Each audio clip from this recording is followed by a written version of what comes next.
Damos comienzo a un nuevo comentario bíblico expositivo. Servidores de Dios. Quien te habla es Manuel Cornejo.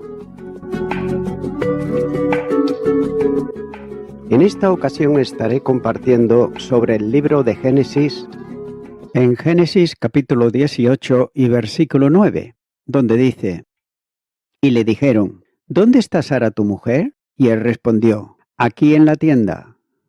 Durante la comida en la que Abraham estaba de pie y lo servía como anfitrión, preguntaron por Sara, a quien se dirigía principalmente la visita.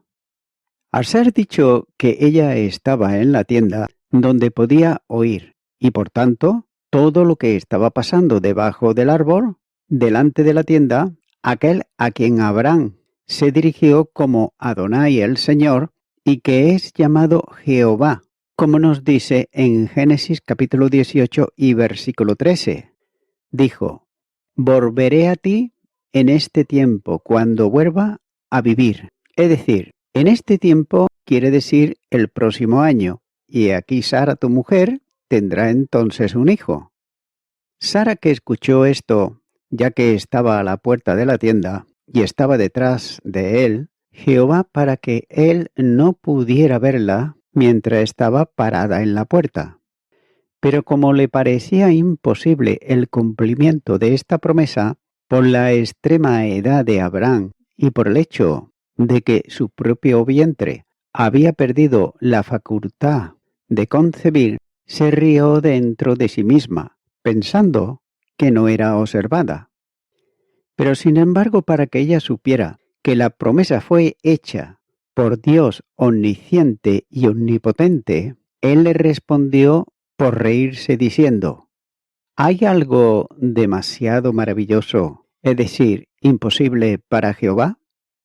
En el tiempo señalado volveré a ti. Génesis capítulo 17 y versículo 17, y sin recibir reproche alguno, porque su risa era el gozoso estallido de asombro, la de Sara, por el contrario, fruto de la duda y de la incredulidad que debía de ser quebrantada por la reprensión, y como el resultado mostró, ya que fue realmente quebrantada por cuanto concibió y dio a luz un hijo, que sólo podía haber concedido en la fe. Hebreos capítulo 11 y versículo 11.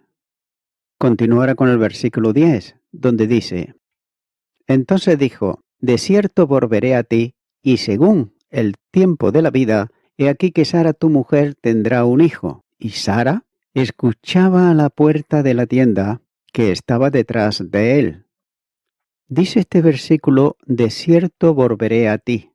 Esta es una clara señal de que quien habla es el Señor, puesto que solamente Dios, el soberano, puede fielmente prometer vida donde hay esterilidad y decadencia.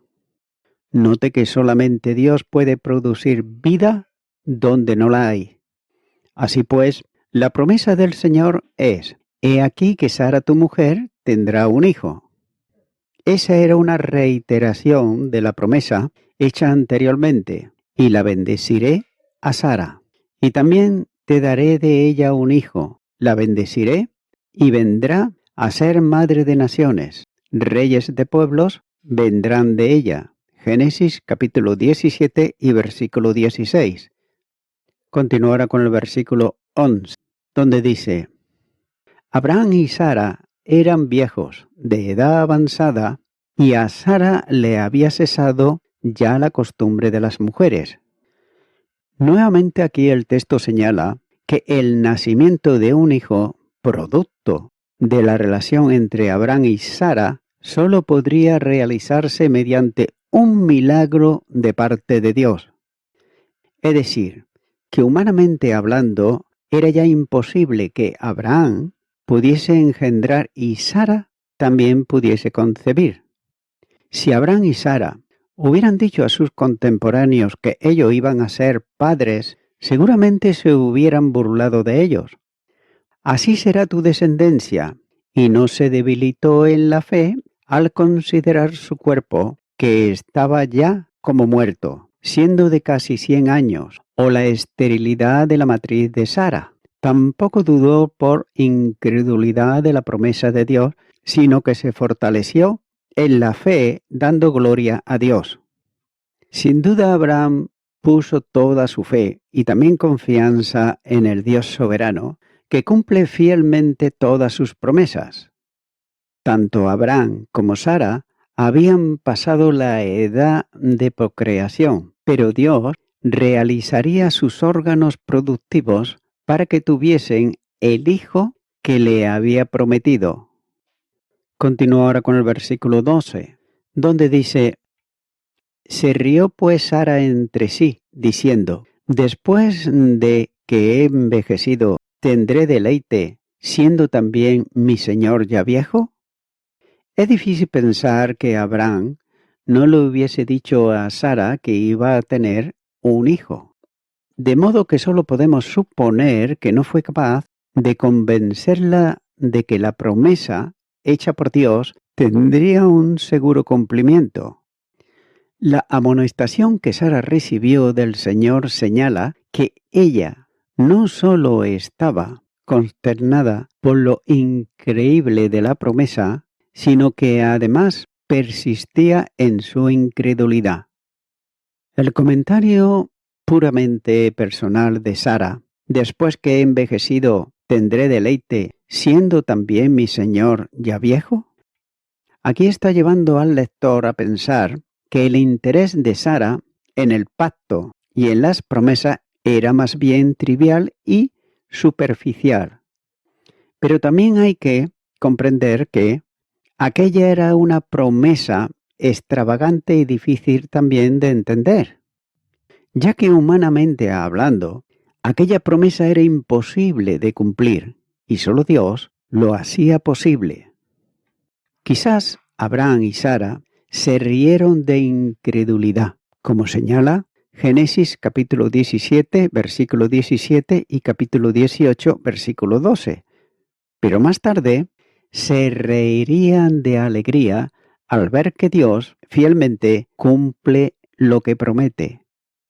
Continúo ahora con el versículo 13, donde dice: Entonces Jehová dijo a Abraham: ¿Por qué se ha reído Sara diciendo: ¿será cierto que he de dar a luz siendo ya vieja? La superficialidad de la fe de Sara dio pie a una de las grandes afirmaciones de la palabra de Dios, cuando dice: ¿hay para Dios alguna cosa difícil? Como señala el versículo 14. Es importante también recordar que quien encabeza el pequeño grupo de visitantes es Jehová, y él es quien responde a Sara a través de Abraham. Jehová se manifiesta como aquel para quien no hay nada imposible, tal como lo expresó el profeta Jeremías cuando dice: Oh Señor Jehová, he aquí tú hicites el cielo y la tierra, con tu gran poder y con tu brazo extendido. Ni hay nada que sea difícil para ti, que haces misericordia a millares y castiga la maldad de los padres en sus hijos después de ellos. Dios grande, poderoso, Jehová de los ejércitos, es su nombre. He aquí que yo soy Jehová, Dios de toda carne. ¿Habrá algo que sea difícil para mí? Jeremías capítulo 32, los versículos 17, 18 y 27.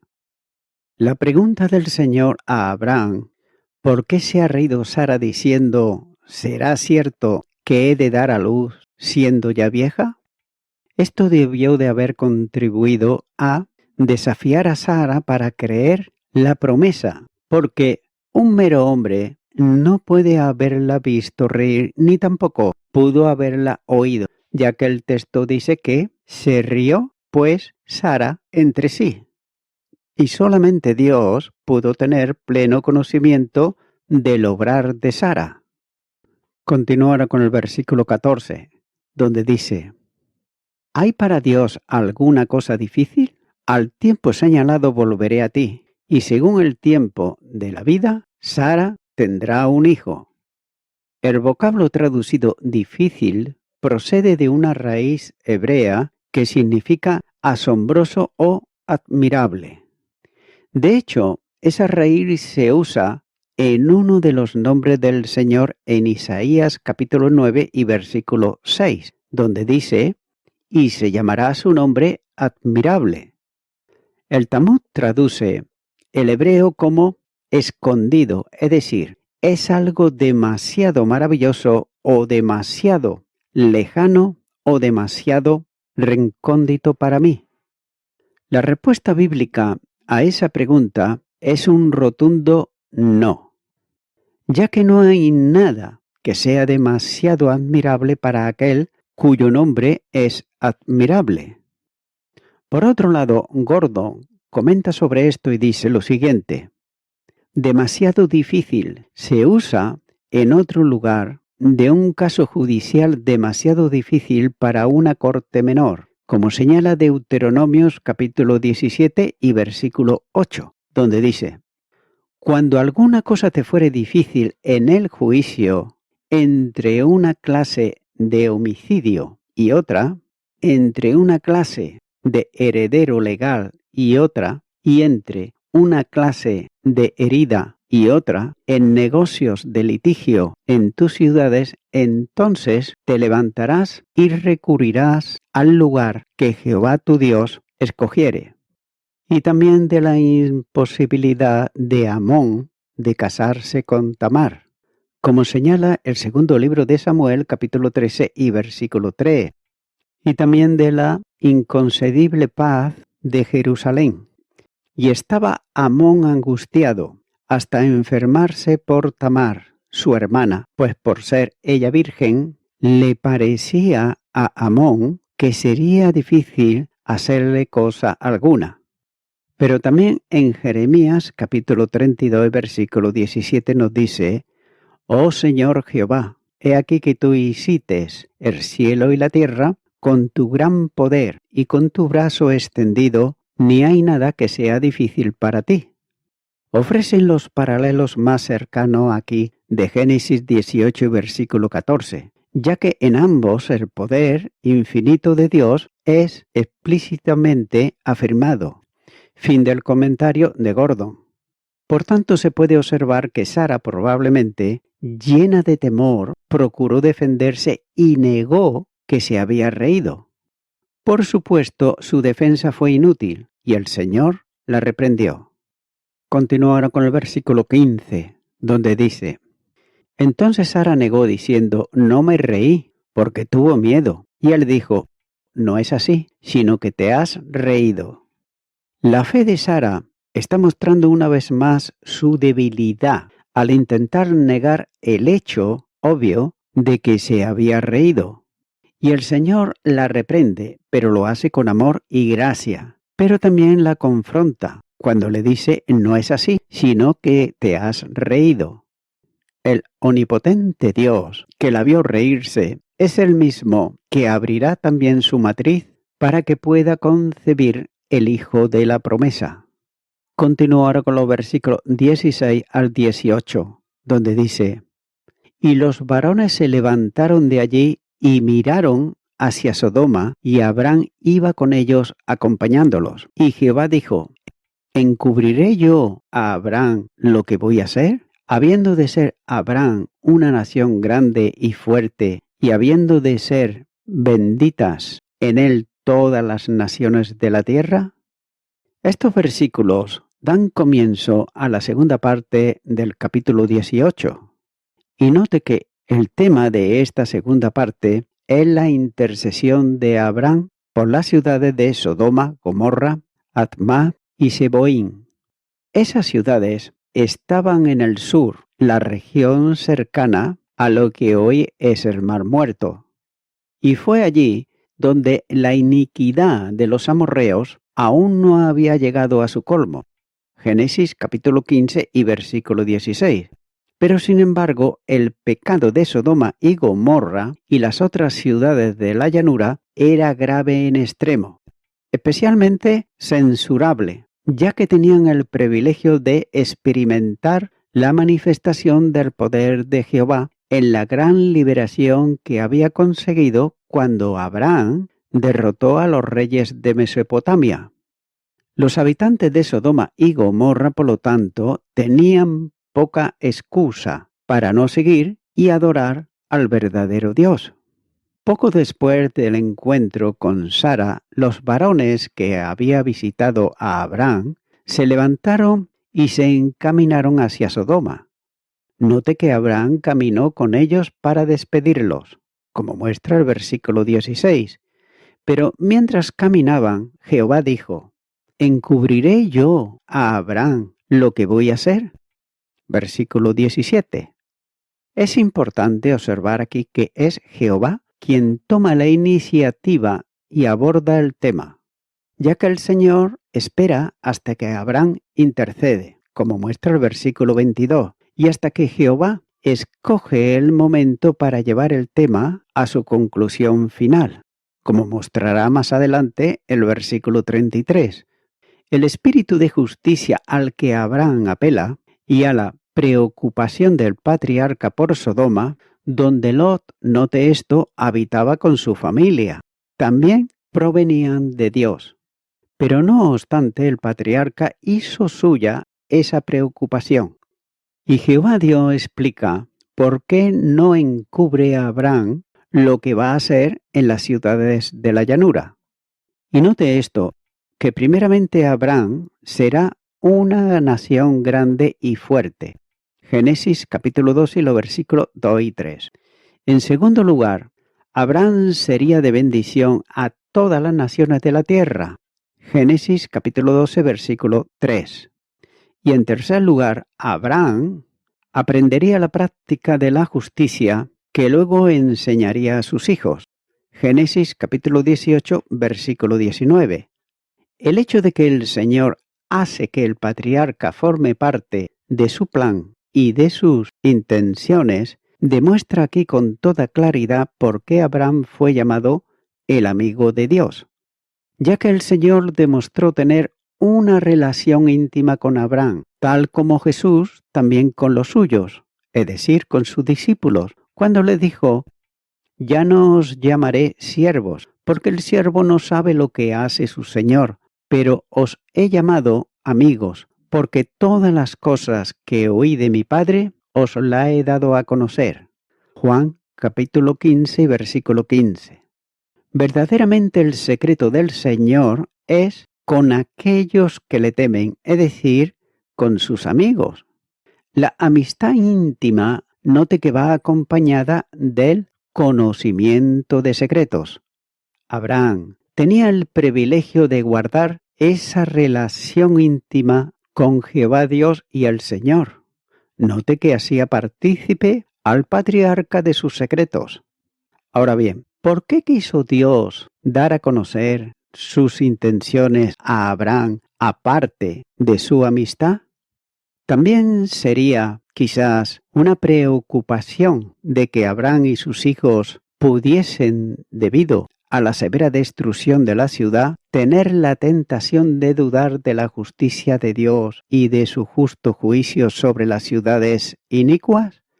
Si las ciudades fuesen destruidas sin una clara revelación de su pecado y de la divina misericordia, por otro lado, ¿no sería más difícil mantener el interés en el verdadero Dios entre los paganos? Note que no debe de olvidarse que Dios siempre tiene misericordia, aun en medio de la ira, ya que Dios destruyó aquellas ciudades por la iniquidad de sus habitantes. No había una sola persona allí, aparte de Lot y su familia, cuyo corazón fuese sensible hacia Dios. El Señor basa su relación de lo que va a hacer en los propósitos que tiene para Abraham, es decir, en las verdades del pacto abránico que están basadas en la elección de Abraham, como señala el versículo 19. De modo que, como se ha enseñado, la amistad de Abraham con Dios es producto de la elección incondicional del patriarca, de la justificación y de la santificación progresiva y soberana. ya que hay en el texto una clara enseñanza respecto a la responsabilidad paternal. Continuará con el versículo 19, donde dice: porque yo sé que mandará a sus hijos y a su casa después de sí, que guarden el camino de Jehová, haciendo justicia y juicio, para que haga venir Jehová sobre Abraham lo que ha hablado acerca de él. El tema de la responsabilidad paternal también será presente en los mandamientos respecto de la circuncisión. La primera carta a Timoteo, capítulo 3, los versículos 4 y 5, dice: que gobierne bien su casa, que tenga a sus hijos en sujeción, con toda honestidad, pues el que no sabe gobernar su propia casa, ¿cómo cuidará de la iglesia de Dios? La herencia ética y espiritual de Israel fue pasada a través de las generaciones al hogar. Proverbios capítulo 1 y versículo 8 dice: oye, hijo mío, la instrucción de tu padre, y no menosprecies la dirección de tu madre. Esa herencia se originó en la voluntad revelada de Dios mediante hombres guiados por el Espíritu Santo de Dios, como por ejemplo Moisés, Salomón y los profetas. Al parecer, la instrucción era dada a los niños en el hogar. Los padres tenían la responsabilidad de enseñar la Torá a sus hijos y las bases se encuentran en el versículo 19. Por otro lado, la Biblia de las Américas ofrece una mejor lectura del versículo 19 cuando dice: porque yo lo he escogido para que mande a sus hijos y a su casa después de él, que guarden el camino del Señor. El texto original dice: yo le he conocido. El verbo conocer habla de una relación íntima con la persona conocida, ya que conocer aquí equivale a escoger, y eso señala a la gracia soberana de Dios, que conduce a la disciplina. Dios soberanamente escogió a Abraham para que mandase a sus hijos a guardar el camino del Señor, es decir, que practicasen la justicia y la rectitud. Y voy concluyendo con esto. Los eventos en la vida de Abraham es un referente para obtener una imagen más amplia de la historia que rodea al pueblo escogido de Dios, que nos lleva a aquellos de nosotros que somos adoptados en la familia espiritual de Abraham a través del renacimiento ofrecido por Jesús. Nótese que Abraham fue llamado amigo de Dios. Santiago 2, versículo 23. Y Dios lo eligió para ser el padre fundador de su pueblo escogido.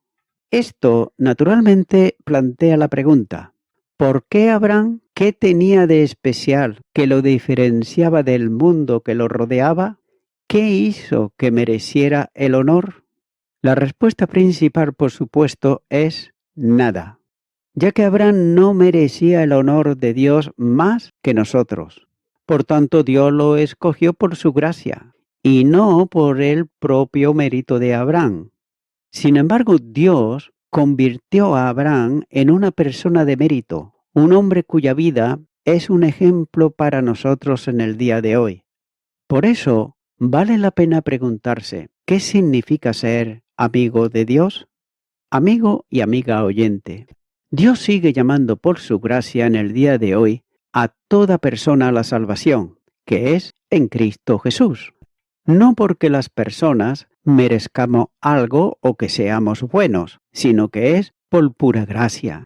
Ya que qué atractivo tenemos nosotros para que Dios nos llame a salvación. No tenemos absolutamente ningún atractivo, ya que todo lo que hay en nosotros es malo. Por eso Dios es que quiere salvarnos. Amigo y amiga oyente, es de suma necesidad para ti, para tu alma, que vengas a Cristo el Salvador, ya que mediante, por la fe depositada en Él, en Jesucristo, y por la gracia de Dios, y no por obras, puedes ser salvo. Por tanto, si tú crees verdaderamente en la obra de redención que Jesucristo llevó a cabo en la cruz del Calvario a favor del pecador y la pecadora que se arrepienten y le reciben a Él como su Salvador, pues ahora solamente te queda a ti invitarle a que Él venga a tu vida. Ora conmigo si nunca antes la has hecho y repite esta oración que yo voy a hacer y di: Señor Jesús, sé que soy una persona pecadora y que no hay nada atractivo en mí, pero sin embargo, aun siendo como soy, tú diste tu vida en la cruz del Calvario, por mí. Ahora yo me arrepiento de todos mis pecados y te recibo como mi Salvador. En tu nombre, amén.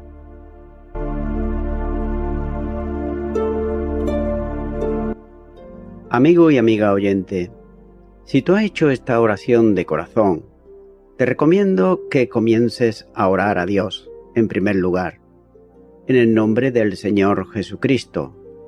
Orar a Dios no es rezar, sino que es hablar con una persona.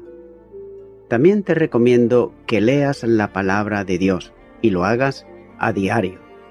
Comienza, por ejemplo, con el Nuevo Testamento. Y también, por último, te recomiendo que para que puedas crecer espiritualmente, te congregues en una iglesia cristiano-evangélica, donde se predique, se enseñe y se practique la sana doctrina y la palabra de Dios. Congrégate ahí y con el tiempo podrás crecer espiritualmente y también servir al Señor Jesucristo. Que Dios te bendiga. Y a toda la audiencia, nuevamente ya me estoy despidiendo de todos ustedes y será hasta el próximo programa. Que Dios os bendiga a todos.